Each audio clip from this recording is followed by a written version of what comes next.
Welcome back to the Amazon European Masters, day 3 of the group stage here right now. I am Samuel, initialized Hapgood, otherwise known as Hapgood number 1, joined by my brother Hapgood number 2, otherwise known as Alexander Nymera. Hapgood, how are you doing, buddy? Starting off the day with some brotherly bickering, but we have to talk about, of course, something outside of that. Of course, wonderful to be here for our first cast on this stage, but we've seen the games happen over the last couple of days, and we have had some corkers. Can't wait to start off today. I mean, exactly that. We've got some incredible stuff coming up. We've already had 2 days. We've got 2 more to go, and we'll go back over yesterday's ones to begin with. Atleto put up a fantastic fight, but it wasn't quite enough versus the Unicorns. No, and I look at that set from Gabo, and so nearly won half of those fights for them, but you look on the other side, Lurox and Ruby, they have been absolute stars for you. They've just been monsters, and then this one was a very interesting one with, of course, the Leandri's Misfortune coming out trump. And, you know, you look at Game Legion coming in from Prime League, first seed, they have high expectations. Phantasma, maybe less so, but this game was a pretty solid affair from Game Legion. They did put that game to bed. Absolutely, and this one was a very exciting upset. We were talking about teams with high expectations. Kesso maybe have the highest of all expectations in this tournament. And they found a stumbling block. They went late game and they got outplayed. Fantastic early game, but those mid and late game fights from TEG were just next level. Incredible stuff to come back in and hold on in that game. And then our boys from the NLC, X7 ran rampant over Karmine. And before the tournament, I was speaking a lot about how I think actually X7 are a bad matchup for Karmine. I thought they would win this matchup. I didn't think they'd go 13-0, not even give up a single kill against the back-to-back champions. It was unceremonious, this defeat for Karmine. Yeah, absolutely great stuff from X7. Slightly frustrating for Karmine, but then this one was another NLC win. Bifrost coming back in the mid-game to really win out some of those fights. And it was on the back of huge team fights in the most Bifrosted fashion. You know this team loves to get towards those 5v5s. This one was surprising to me. I didn't think that BDSA would be dropping a win in this game, but Bifrost came through and they really surprised me. They very much did, and Crown Shot looked terrifying. The Aphelios wasn't quite enough when Furies Veigar was throwing down the kind of cages we saw in that cage. Extraordinary stuff. And moving on to the next one, of course, this was probably the most maybe intriguing game for me throughout the entire game of the day, because I think that LDLC, they tend to play a certain style. Again, they tend to be a bit more slow in the early game, play towards the later team fights. But Bisons, when they're in the game, always make things a little off meta. They make things a little more interesting. We saw Yike pick up the Kha'Zix. We saw that Bisons were not ready for that, and that was a really big game from LDLC. It really, really was, and we've already had some exciting picks and stuff, but Kha'Zix was definitely not on my list of potential surprise stuff. Really excited to see that, and then, you know, Exakick on that Zeri. He's so good at the champion. It was, and Exakick has, you know, continued to really impress us throughout the games that we've seen so far. We're still only 2 games. I know. Maximum for the teams. Not every team has played even their second game yet. And we're going to go, of course, see another set of 3 groups out of our 4 playing another game today. Absolutely. And we've got ourselves some standings coming up, so we can see exactly how things have shaped up thus far in the tournament. Thank you so much, production. You can see Group A right now is Vitality B and Eintracht Spandau looking pretty dominant there. Group B, Game Legion X7, and then of course we see and Witzerblow, or even everyone's tied up in that one after the madness of yesterday. Group D, again, pretty distinct top and bottom set of teams there. But even then, I look at a team like Bison's and Sad 0-2 and I'm thinking, heck, they had high expectations for themselves. Expect the second round robin, when that does come through, to be really, really dangerous for a lot of those teams who are sitting pretty on that 2-0 right now. Absolutely. I think we have got to zoom in a little bit on Group C here as well. I'm looking at the madness that's yet to be decided. Of course, I don't think we're going to get too much of that. They're not playing today, but keep your eyes on that tomorrow, because there's a lot to go on there. But for us, of course, I think and stuff as well, like X7, Gamer Legion facing off later today. I am so excited for that match, yes. And speaking of when they're facing up later today, I guess we should probably have a look at the games we've got in store for you. Indeed. Because you spoke about X7 versus Gamer Legion. It's NLC versus Prime League. I know we cast from the same studio. All the bad blood there, it's kind of all in good faith, but this is where it really gets serious on the day. This could be a game which really determines the entire group. I have a lot of faith in X7 playing through Haru, but Game Legion are coming in, again, said with a couple of the other teams, they're coming in with high expectations. We've got a double LFL versus Prime League setup between Unicorns, Above Sex Edition and LDLC. Eintracht Spandau going to Vitality B. Oh, that's pretty exciting as well. Karmine Corp looking to bounce back after games yesterday. A lot of very interesting matchups, I think it's completely fair to say. I'm also pretty excited to see how a Go Rogue and Svezda do manage to get that name correct the second time around. But to kind of set up some of the games later into the day, we'll talk about the first game of the day when we get a little bit closer to it. But let's zoom in a little bit closer onto one of the particular games that's coming up later with that Phantasma versus Karmine Corp, because Karmine Corp, they came from Plains undefeated. They went 6-0 in their group, went 2-0 in their elimination match after that point. But in their first game versus X7, they started to show some stumbling blocks. So for me, when that game comes up later, I'm really looking for Karmine Corp to solve their early game issues. They've occasionally walked into a couple of bad skirmishes, and now actually it's going to be very interesting for me to see whether Phantasma can punish them. The numbers, well, we've only had a number of games, and I'm not a big fan of low sample sizes in our statistics. This one is standout. We saw what happened versus X7. I think Karmine Corp, when we see them later in the day, will want to really stamp home some early game improvements versus Phantasma, because that could be an area where they might falter again. And you can see it on screen right now. On the left is Karmine Corp in the play-in stage. Up 57 odds to yes as it goes on. And then you look on the other side, big goal discrepancy. Yes, again, it's just the one game. Yes, it was against X7, who were a fantastic early game team. But you've called it out. Maybe some early game issues. They need to be a bit careful with those. But of course, it's not just Karmine Corp playing on today. We've got some other teams that we do want to be keeping our eyes on. So we're going to have a quick look as well at those Prime League versus LFL matchups. It's going to be very exciting. And Eintracht Spandau versus Vitality B, another one of those matchups which could be very difficult to read. For sure, and I think that when we're looking at the big regions facing off, we've seen LVP versus LFL. We saw how that went. This is kind of like the next kind of like big ticket heavyweight matchup to see. So particularly when I am looking at those matchups later, that's going to be very interesting to see where the benchmark lies. Absolutely. And of course, Eintracht Spandau were right up there as potentially the Prime League's #1 seed for a long part of their season. Then they kind of had a shock upset potentially to a lot of people in that finals to Gamer Legion. So I'm sure they're ready and raring to prove that they are one of the favorites potentially for this tournament. That would be a very big moment for them if they can manage it. We've also got to talk about that other LFL versus Prime League matchup, and also our first game of the day, namely Unicorns of Love Sexy Edition versus none other than the LFL first seed LDLC. I appreciate how you commit to the full name. Of course. Something that, we've given this God-given right to say this.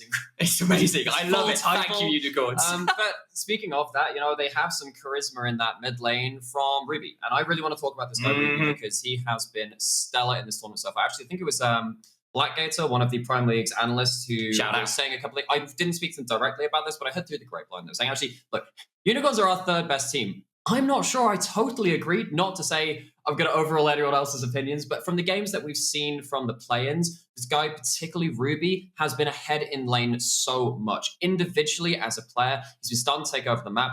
In 8 out of his 10 games throughout the entire tournament so far, between the 2 games in the main stage and the 8, rather, of play-ins, he's been ahead in 8 out of those 10 games. Now, one of them was against the Ivern mid, so we don't count that one as much, but still, Ruby has been a player which really, on an individual level, has started to shine. 7 out of 9 games plus an asterisk is probably the way we'll put it. And, this is a guy who... We make like a little tree. Like, I made some notes about who the teams this guy's played for before. And, like, you're looking at this guy who's played for former Freak of Freaks player. He's a former Rogue Warriors player, of course, with various places. He's been around the block for the LCK, for the LPL. Yes, there's some substitute stuff going on there, but he is still a very tenured, very experienced player with a lot of top-level talent. You can see it as well in his kill participation.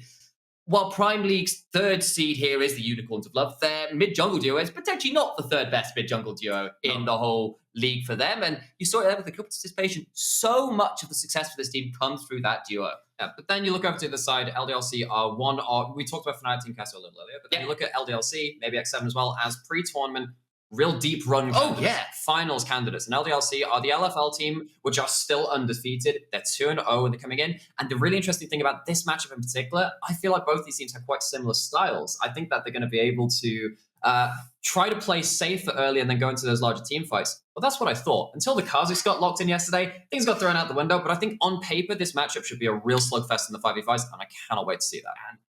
Fantastic. And just have a look at some of these lineups here. This is, of course, the Unicorns of Love Sexy Editions lineup. I love saying that name. Ivo, Lurox, Ruby, Reptile, Dreamer Ace. Ruby and Lurox we've highlighted already, and what a pairing they are. Reptile as well, though, if you can get him through to that mid game, if you can get him through laning phase, he's such a good team fight AD carries. And actually both bot laners, Reptile and Dreamer Ace, this is their first EU Masters as well. We talk about the history of some of them. Got to talk about the new grassroots as well, the new growth coming into this. And this team is a very intriguing balance of some of that tenure and some of that new spark. Absolutely, and it's kind of what you want to see out of ERL stuff as well, that kind of development, some of the spicier rosters you can get through. And this is a team that finished 5th in the regular season for the Prime League. They were kind of a bit out there, and then they had this incredible run through playoffs. And yes, they got defeated by Gamer Legion in the end, but there was some serious excitement for them. And of course, there is another side to this matchup. We have, of course, the real big fish out of the LFL. Maybe not expected at the start of the season to be, you know, the title candidates and everything, but after those playoffs, after dealing such a harsh defeat to Karmine Corp in that first match in those playoffs, and then a hard-won victory in that 5-game series in the LFL finals, the Foxes are coming through so strong, and LDLC are a serious team to watch. We cannot say that enough. Reminder again, this is a former EU Masters champion team back from 2020 spring. They have been around the ERL system for such a long time. They've had some incredible players through their doors, and this roster is looking to be another one of those rosters. Yike, of course, was over on Immortals for a bit when, ironically, LDLC won for the first time. Got to see what they can do here today with this incredible lineup that's done incredible things in the LFL and looking to do incredible things at EU Masters. And your other players which are really hyped up on here, you know, Yike is, even though I believe this is their first EU Masters as well, maybe the jungler to watch, one of the players to watch across the entire ERL system. You hear coaches talking about it, you hear other players saying, yeah, I really respect this guy. You got players like Ragner, been in the TCL for a very long time too. This is, again, kind of a culmination of real talent coming into these star-studded rosters. And shout out to Ragner in particular. His Ornn the other day was so good. I'm very excited to see what they can do, and very shortly into this match. So I do want to ask you, mate, where on earth should we even be looking to figure out how this matchup works out? So I think for me, it has to come down to the jungle matchup. We talked about hero building on either side, but when we look at Yike and how he's managed to not just solidify his lanes like we're seeing the LFL playoffs, but also explode the playoffs too in terms of these early lanes, that's going to be the real matchup to see if they can control or adapt.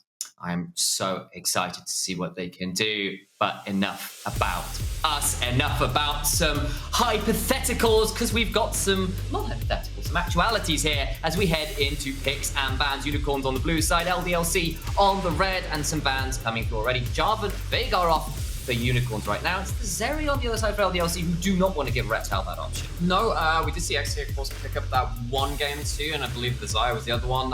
Something like an 814 DPM game. It was nuts. Very high. Yeah, that was the Zhao. It was nasty. Avert thine gaze. But we're seeing a lot of very interesting bans coming through here because there's a lot of team fight front to back in terms of the Veigar, in terms of the Zhao, but the Jinx does get let through. I don't think this is an uncounterable pick, but having the Zhao off the table does remove one of the premier all-weather champions. Of course, on the other side, the Aphelios is still up. So if we go back to the old faithful matchup that we've seen just so much this season, by far the most prominent AD carries, I think it's fair to say, that's probably a likelihood.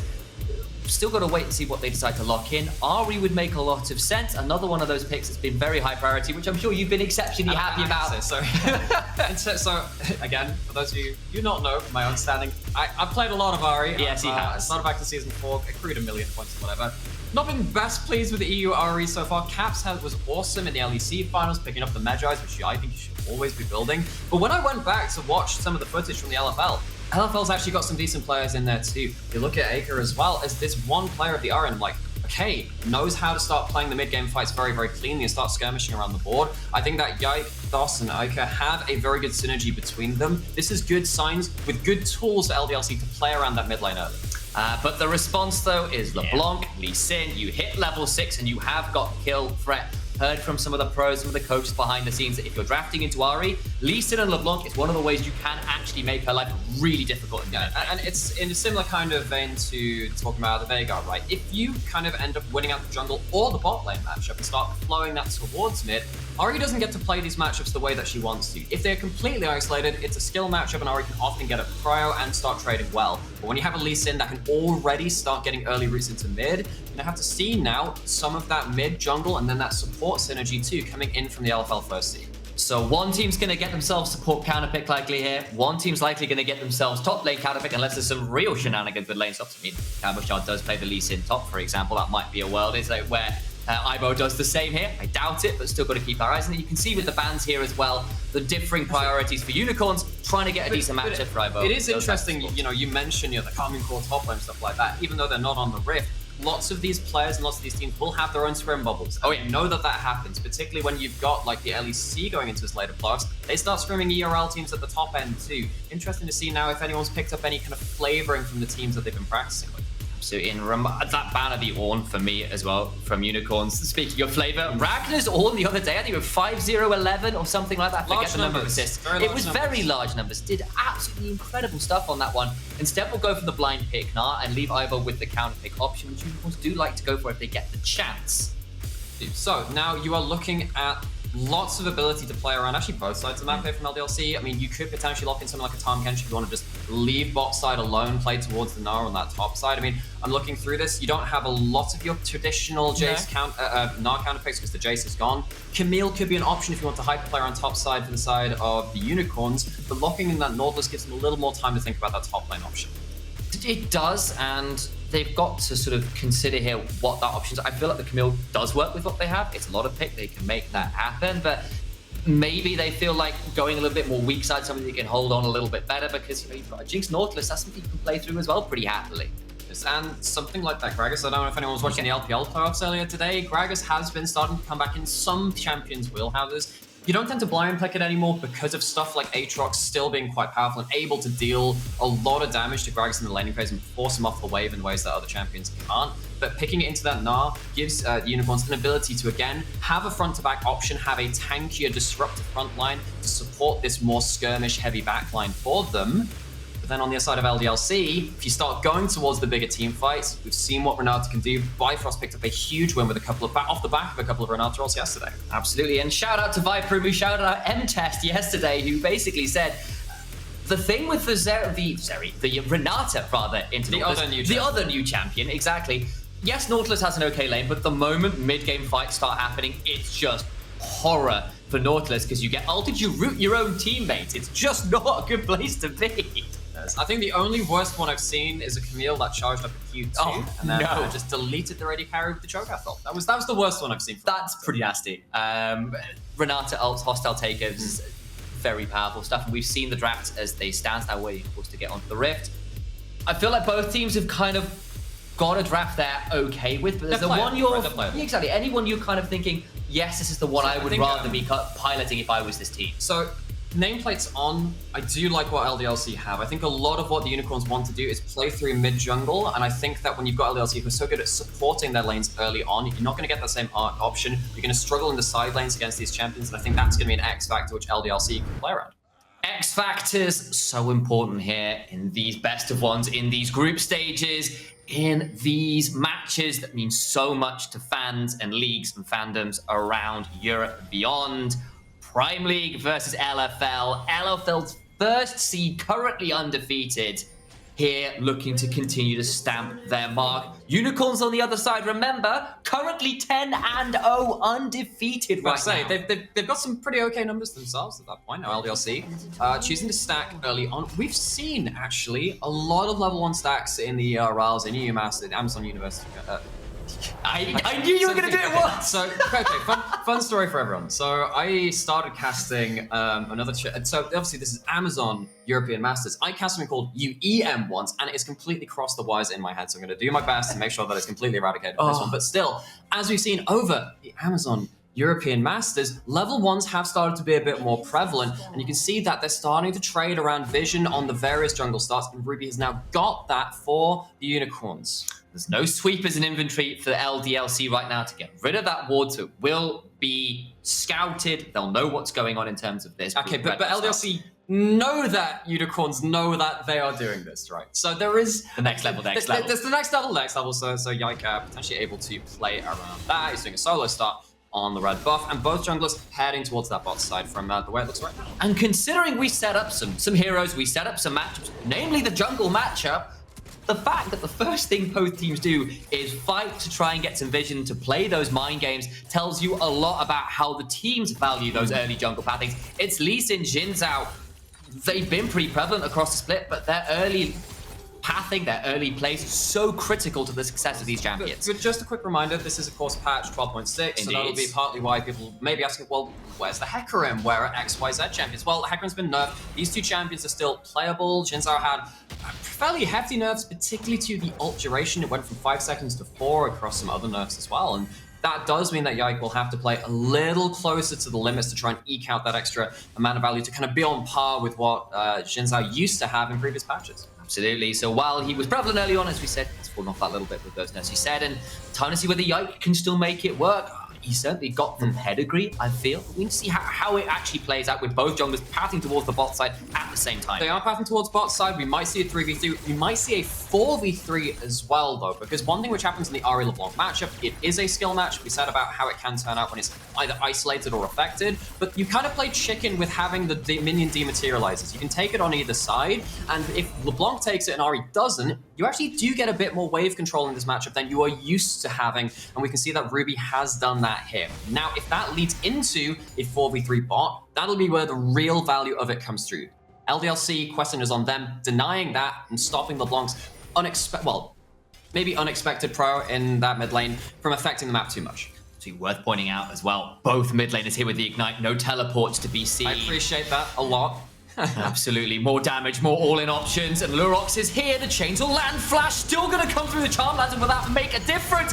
Ignite for Ignite means you're going to be at least a 1-for-1 trade, but First Blood still goes the way of Unicorns. And that damage calculation from Eika is critical, because when Lee Sin is on the other side of the map, you realize you can cancel that resonating strike from that Q. You stop that dash coming through. Maybe save yourself. It says, you know what? I've got the damage. We're going to try and outplay this. Tower shots come through. Ruby goes down. Important 1-for-1. And that gives Eika the money to get a Dark Seal themselves on their first back. And that means that both of these mid laners now packing that. Going to be even more snowballing. Yike could look for this. Lurox was just hanging around. Of course, doesn't have a flash, but he's got the level up advantage here and the red buff actually. So I'm not sure Yike wants this. He could be a spot of bother. Does have the knockup from the free Talon Strike and the speed up there from the Speed Shrine, so you could think about this.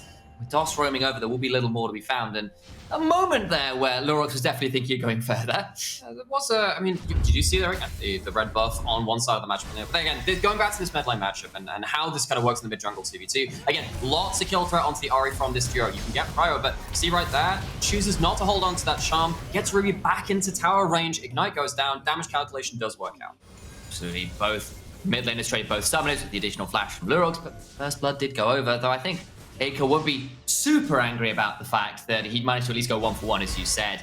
The rest of the map, though, playing out about as expected right now. Ragner on the Gnar getting a bit of an edge in that top side, but again, range into melee, Gragas being Gragas. Gnar being Gnar. Exactly. Nothing entirely surprising in that.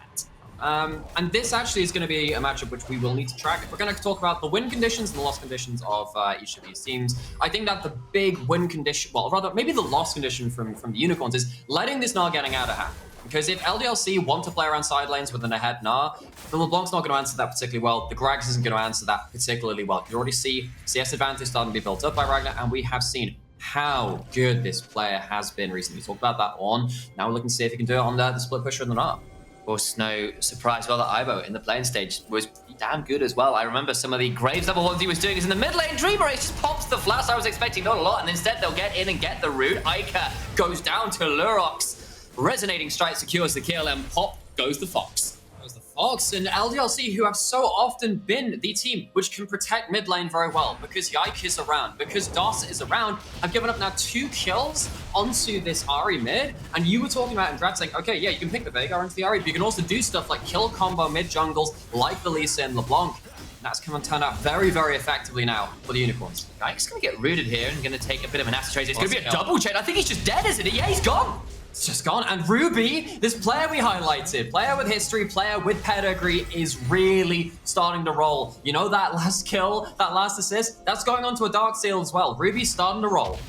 So he really needs to rename the Kaiser Cheese, because it's not just Ruby he's going on, he's predicting a riot in the mid lane, come out with 3 kill participation right now, 100% of the kills in the mid lane. It's been going great for right now for the LeBlanc. Well, I appreciate that. I have no idea how much like UK charts music. Okay, Kaiser Chiefs are actually relatively famous. Okay, well, it's like I said, 2 most famous. I hadn't thought about them for a great number of years, so while I probably very reasonable.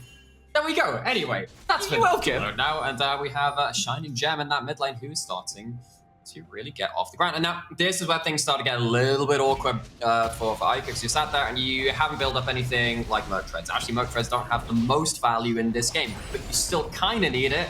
versus LeBlanc, because otherwise LeBlanc takes a series of hard trades against you and you get into kill range very, very quickly. Wave's starting to get harder to control as well. Ruby has it pushing towards him. Start jumping beyond the wave, start looking for those trades, looking for those chains, and Ruby's now in control of this mid lane. Where do the Unicorns go from here, though? You can start going up towards maybe a potential Herald if you can control that mid lane. The way you organize the map is now kind of in your favor. Ruby lands another change. That is the 4th in a row I feel I've seen him see, with the one before he got the double change to get the kill onto Yike in the mid lane early on. That's a 5th. Absolutely cannot miss that skill shot right now. But again, you can see LDLC starting to try and rotate to alleviate that pressure, saying, okay, mid lane matchup's not going as well as we wanted to. That's okay. We have ourselves rotating up towards the Herald anyway. Waves pushed in. And though Unicorns have that winning matchup, they don't manage to block out LDLC from this side of the map. And while they have members in the area, I'm not sure this is the fight you want. Level 6 on Lurox. The Dragon's Rage is available. Yike there with the Crescent Guard as well. I think it is going to be a contest 4v4 right now, and LDLC backing away from the Herald, and it will reset. Or not quite. Also, no. Mid lane. Oh, Exakick gonna have to flash out. Now gonna try and turn it around. Does start getting towards the crescendo, but he's still gonna go down. There's a bailout. He's still not gonna get quite enough damage and dies out in the mid lane. Ruby cannot be stopped. But then also around the Herald, my god, it's still going. Unicorns are taking the fight there too. Ragnar's gonna go mega, but aside from that, I'm not sure there's much more to be found. Sonic Wave lands. Will Lurox follow it up? Will do. Uses the Warthog to get out of the Mega Gnar. And Lurox, I mean, kind of just gives away away with the the flash for free. Just jumps and goes, haha, see what we can do. But Unicorns take a fight with their individually strong member, and then they also find the extra group confrontation around that Herald. And as much as I said, okay, DOS has come up to try and control this top side of the map, LDLC completely overestimate themselves, it feels like, at this point. See how this all works out. Lurox, great kick. Combos into the Gragas cask, and you know that resonating strike, having that extra execute damage, doing more damage against low health targets, it just ends up deleting the area before you can even start using that Spirit Rush, try and start resetting things. And now, game's getting a little out of control, because while you are still playing around a Gnar that can get ahead in side lanes, when the rest of your map has to be responded to at this point to try and bail out your losing rest of the map, you don't get to use that to its full advantage. Slight correction on my end. Great cask. The kick was also good, but let's be real. I suppose Gragas is definitely the one who made that one work. They got the additional kill out of it. At least though, LDLC did get the Herald, so they've got some things to play around. But right now, the snowball has happened where they need it to for Unicorns, and they're looking to punish again. Yeah, there are some recalls being channeled. That's going to leave. It's going to leave. We'll see whether the cancel. It's not going to be. There is no Herald here for the Unicorns to put down, but still holding them to account. They're going to try and catch them on the way back to lane, I think. They were just seeing whether there was any more resets. No, because they didn't see under that tower. Right. LeBlanc jumps forward, sees what's happening, didn't have full vision under it. Exakick, DOS, able to get back to lane. LDLC though, as much as we talked about Unicorns having the advantage, they have themselves the gold lead, they have themselves the first dragon, blah, blah, blah. Only 1k down. It's not lights out yet. Plenty of ability to play around the power spikes that you do have. You've got the level 6 mark on your Aphelios. That tends to be a big moment in your matchup versus Jinx. You have a bit more kill pressure. Already talked about Renata into the Nautilus too. Having the ultimates on this duo lane means that LDLC do have a point of power around Exakick and DOS. The question is, does that even matter when LeBlanc is holding to your account so heavily? Indeed. Of course, it's not the first time we've seen the LFL teams struggle a little in the early game and then be incredibly competent in the mid and late games to come back in. The fact they aren't that far behind, even as Ruby lands another change. Lurox looking for the Sonic Wave, lands it. I'm not sure we'll go any further as the rest of LDLC are coming down. That's every single member. Ragner's going to knock back Lurox. They're going straight in and delete him. Flash Wind becomes lightning, secures the jungler, and now they can start shoving into this mid lane. All right, so LDLC, they find a way to get into that lane, which is struggling so much, find an advantage against the run of play so far. Gonna be some extra gold back, evens up the gold score, and with that shut, I believe it was a shutdown coming in. Indeed. The 3 kill, rather. Lee Sin going down at that point. LDLC, again, starting to stabilize. The kills look good, but the gold back to even is exactly what LDLC want to see. And of course, a lot of that gold is in the likes of Ragner, who's been playing very well on that Gnar. You can see that before this Exakick was doing fine as well on that Aphelios, despite the one death in the mid lane, and they are in a very competitive point, even if they've been behind the tempo a few times in that mid lane. Speaking of competitive, right, zooming out the camera just a little bit more, it looks like there's just going to be towers just being wailed on either side. And you so remember, undefeated teams in their group so far. This is Group D, they're both 2-0. Eika and force that flash again, but great charm! Baits it out with the flash, and that means it's a death on Ruby, who thought he had another. I mean, goodbye Dark Seal stacks. Eika now getting a little more on that side too. And while the Unicorns had that momentary advantage in the mid jungle, Eika is starting to make sure that they're still on the board. Doesn't flash away from the chain at the end of it. Of course, being chained is not a stun, it's only that root able to cast into the side of it, and Ruby jumps straight into the charm. Love hurts, and so does Ahri apparently in this one. It is the best little charm timing you've seen in a while. A couple of those now under the tower, where he's managed to punish the attempted dive and at least go 1-for-1. That time he goes 1-for-0. Great stuff from the Ahri to come back after being put down relatively heavily early on in the game. And that's a little worrying side for the Unicorns. Of course, we're talking about how important this matchup is in some ways, in terms of, okay, that LeBlanc can start jumping forward, holding other people to account, and they can do that, of course, because there isn't a huge amount of follow-up CC on the side of LDLC to kind of stop them jumping back, jumping forth. Exakick might find some follow-up CC coming in here, though. He's getting ulted. That is a depth charge. Try and time it out with the ultimate, but it's only the Inferno, and not the most damages yet. Turning it back around with the Binding Eclipse, though. Flash away, one final rocket secures it for Reptile. It gets close. It's double summoners blown from the Jinx, but a kill is a kill, and that's a cannon wave loss to the turret. Again, trading advantages. We talked about this being LFL versus Primely. Great chance to benchmark these two teams and benchmark how these regions are really coming into this as well. We saw the LFL versus the LVP. Hadn't seen this one just yet.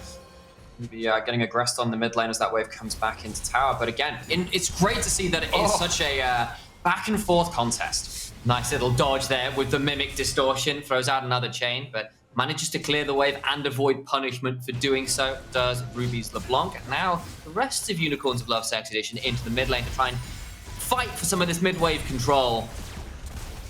So, the tug of war, and we have, of course, Dragon up in 2.5 minutes. Now it's not going to be on the table just yet. Now it's actually the bot side coming through. Flash body slam and the cask, and now Ragner, with no Mega Gnar in sight, is going to try and hop his way out to safety. Doesn't have the flash, but a Sonic Wave flash kick, but that was not what you wanted to see. Sappy comes out, kicks him to safety and says, "Go home, little Gnar." And it's the flash used too. That was a flash, the Gnar. It was a Gnar without Mega.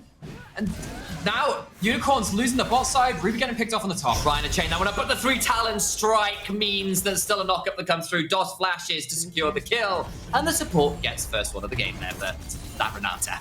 Go with the loyalty program. Pays back. Dividends. Pays back a couple of dividends. 5%.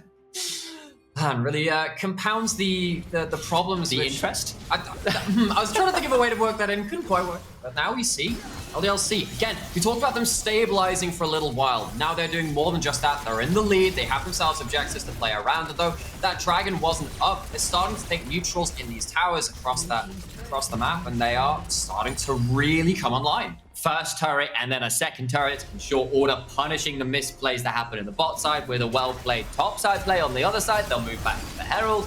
And without a teleport or really free reign in the mid lane and control there, I think this is just going to be an easy Herald. It's a decent chain, but a great charm in response as Ruby going to have to try and get out of here, but he just burns down.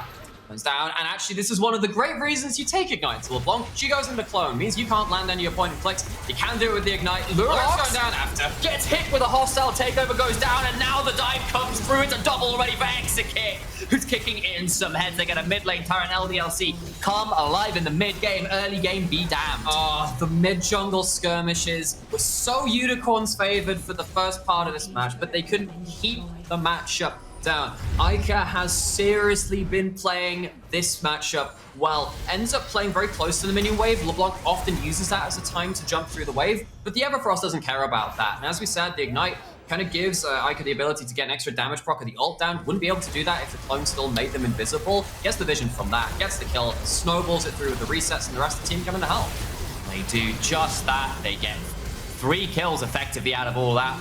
Jungle, mid, AD carry, all disappear. They get themselves a turret, and now they are up nearly 5,000 gold, more like 4.5, feeling incredibly pleased where this game is at. They've got a dragon that spawned, Ragner has started it up, and LDLC now in firm command of this game. Unicorns yet to even get a single tower, despite the early game moves they were making. Now, of course, you see Ruby trying to play around the side lane, but he's going to get, the Renata off the speed up. He had a mega Naga coming through. There's nothing to be done. He'll go into clone, trying to stall out. They're attacking the clone, but they still managed to get some tricky footwork out of Ruby, but just nothing to be done. Goes down in the side lane for the 5th time this game. And there's the Herald on top of it too. Yes, Reptile's finding something on the other side. It is an objective bounty. That's where LDLC have got themselves to, the point where they actually are getting objective bounties against them. They're that far ahead, but doesn't stop them taking something across the map. They'll force away from the casket. Now Ivo's caught out. He is. Here comes Lurox, but he's backing out. He knows his top laner is done, and LDLC punished the attempted pick in mid onto their AD carry. It feels like Unicorns, they had that early burst, that early real bout of aggression where they started taking things into their own hands, and it's just fallen apart after that point. LDLC showing that class, showing what they are, coming in as a first seed. One of the most feared regions in the RLs, and starting to take this game by storm. And in a matter of moments, that Herald got the inhibitor tower. They'll get the inner turret in mid as well. And the foot that has gone down onto the gas pedal has gone straight through the floor and is full-on Fred Flintstone right now, running away with this game in more ways than one. Oh gosh, it feels like it's going, picking up speed is, this train is going ever downhill, and LDLC managed to push in that bot side, using that Herald to pick up not just that inner tower, but also the inhib tower after that point, and that's led to bot side vision now from LDLC. They get to reset. They get to take whatever part of the map they wanted, going towards the top side at this point. And though at this point, you're normally saying, oh, you were just around the bot side. Maybe we can play around Unicorn's vision on the top. So you see so many wards through there. I would imagine LDLC are going to be able to take control of that too. Unicorns really going to be struggle to use the Lee Sin, the LeBlanc with their mobility, which needs to be set up by vision after this point. LDLC starting to really black out the map. It's already feeling like dire straits right now for Unicorns. It's 3 minutes until the next dragon, about a minute until Baron spawns, just over. It's already feeling like potentially a possibility. Of course, still pretty early on into this game, and you have got 2 items on Jinx. That's great news, but I am beginning to get worried. I am already worried. Never mind beginning, I am well and truly worried for what Unicorns can do in this game. What play patterns do they need to be going towards now, if any? And this is the worry, right? Because we said once the Gnar gets ahead, you're going to struggle to play through sidelines. Actually, Ruby's been struggling to play through sidelines, even to the hypermobile LeBlanc. He's down 2 levels! And just use the distort. That's a there's the Spirit Rush. The Everfrost does go wide, but they've got enough damage to just finish that one up. Ignite gets another 4th kill of the game from Eika. From 1-3 to 4-3 across this game. Great recovery from the Ahri. It's the League of Legends player special getting kicked out of the casino. Cooldown counting. Sees the distort, goes forward and goes, well, you can't get away at that point. Commits the Ignite to it again. Make sure that there's no outplay coming in from the clone while your ult can't target invisible targets. Very easy kill. 8 stacks on the Dark Seal. Might I suggest buying the book now, Yike? The request has gone out. I filmed a little bit of a section of Nightmare's reaction to him seeing the majority. Caps get it in the LEC final. I think we might get a similar reaction over Eika. Does my brother a solid and buys the book? He's certainly thinking about it, but before that, he's actually gone towards still an elixir of sorcery. We did see the flashbone from Ragnar from punishing the overstay in that top side of the map. map. I think that does show, again, the right mentality, understanding the flow of the game, saying, look, you're probably looking for one big comeback fight around the next dragon or the next Baron. Baron has only just spawned in the last 25 seconds. Having the extra bump of stats, it's not like 2,000. It's also something like 2,000 gold worth of stats for what you have on top of it. Pops the pot. You're going to start sit here watching this go down to the Aphelios weapons, able to just do so much damage to that Baron, and there's no real way to outplay from the Unicorns. Lurox is trying to get close. It'll be a flash body slam, but doesn't get Eika in because of a well-timed Spirit Rush. Baron is down. The hostile takeover lands onto Lurox, who is forced to go and attack the minions, but on the other side, the fight commences. So much damage goes down, and that is the Nautilus dead already. Dreamer Ace is dreaming with the fishes. Now to see what the rest can happen is Light to take it pretty low, but already Eika over the wall. Gets himself another. They do get the shutdown onto Yike, and now maybe Ruby can get into what happened. But Lurox cannot get it done. Just about staying alive, though. Gets away. But look, Exakick. He's still going to go down. Ruby finally telling him the fight will now die. Potentially as Ragner is hopping forward, trying to get more, but he will get bailed out. One more auto will maybe keep him alive. Does fall down. And that is a shutdown onto Lurox, but he is the one man surviving from LDLC as DOS and Eika do stand for the French team. Dreamer Ace respawns, not able to impact that fight after the point. But LDLC, again, we said this is the time to fight. They pick up the elixirs. We said that they understood the flow of the game. It's going to flow into a dragon after this point as well. Lots of Baron buffs have been removed after this point. Actually, Ruby doing a great job alongside Lurox to pick up just a few kills on top of it. But again, Unicorns didn't really have the approach secured. They didn't have the vision to really dive as deeply as they wanted. Reptile wasn't there at the start of the fight. And even with all of that said, gets pretty close. It really does, and honestly, I thought this was going to be a clean wipe, but Ruby, Reptile, Lurox managed to stay alive and play incredibly close to the wire, get away with quite literally murder there. So, sat here looking at Ruby, just trying to find the kills that they can, and that is an important kill, actually. You know, if the AD carry is left alive after a brutal fight like that, you are probably losing inhibitor, maybe even an Nexus turret after that point. But LDLC, not going to be given the easy route to the Nexus on this one, and they will have to finish up this game in what I would assume to be one final fight, especially with the... There we go. The book's been bought. The book's been bought. Thank you, Yike. Put my hand on his shoulder. There was a little, literal smile just lit up Nymera's face. Beautiful sign to see. Thank you for your donation to the Shrine of Ahri. We will read the books in your honor there, Yike. And now they have the ability to... Well, I mean, the game's already snowballed at this point. Now, Unicorn's looking to try and break this siege. I guess the very last of the Baron buff goes wide, but you see how dangerous it is against...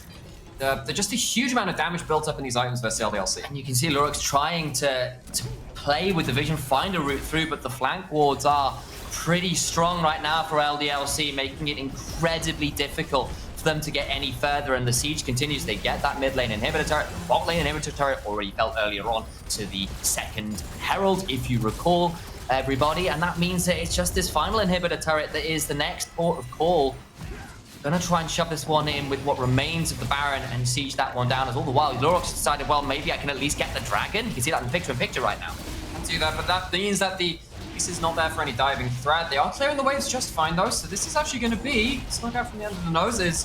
LDLC, and it's at least something. It's an objective bounty, of course, too. Absolutely it is, and right now the inhibitors themselves aren't actually being taken. They'll probably lose this mid lane one, and now they know that Lurox isn't looking for a flank. They'll feel empowered by LDLC to shove in onto this final inhibitor turret. Will start coming through. Lurox has now recalled. Ruby lands another chain. What more can they get done? It's a big chunk onto Yike, who's knocked back forwards. Eika lands a fantastic Everfrost through on Ivo, trying to get back and out. As in goes Eika, secures a kill on the Gragas. The Infernum Ultimate melts them all alive. 200 years, and the Fire and Fury of 1,000 Suns secure the entire team of Unicorns of Love Sexy Edition, and it is LDLC who, with that, will come and secure themselves a 3-0 in this group. The LFL came to play.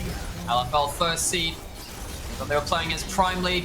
This was going to be the LFL Prime League clash, the first of the day, second one coming up later. But if we're talking about benchmarking these regions, LFL, slapping home that first victory very hard in this regional matchup. And thus ends the undefeated run of the Unicorns of Love here at EU Masters. They were 10-0 through players into groups. Finally, they moved to 10-1.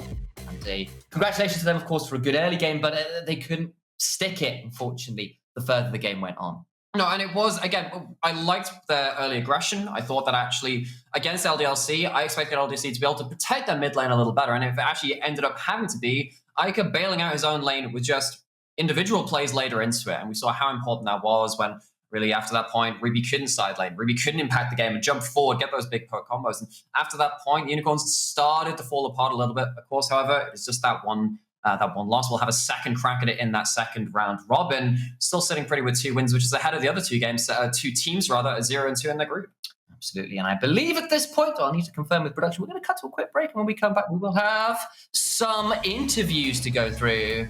And we've got coming up next some interviews, some breakdowns, and of course the game after that, which should be incredibly exciting to watch. It will be Carmine Core versus Team Phantasma, so don't go anywhere. We'll see you in a few moments.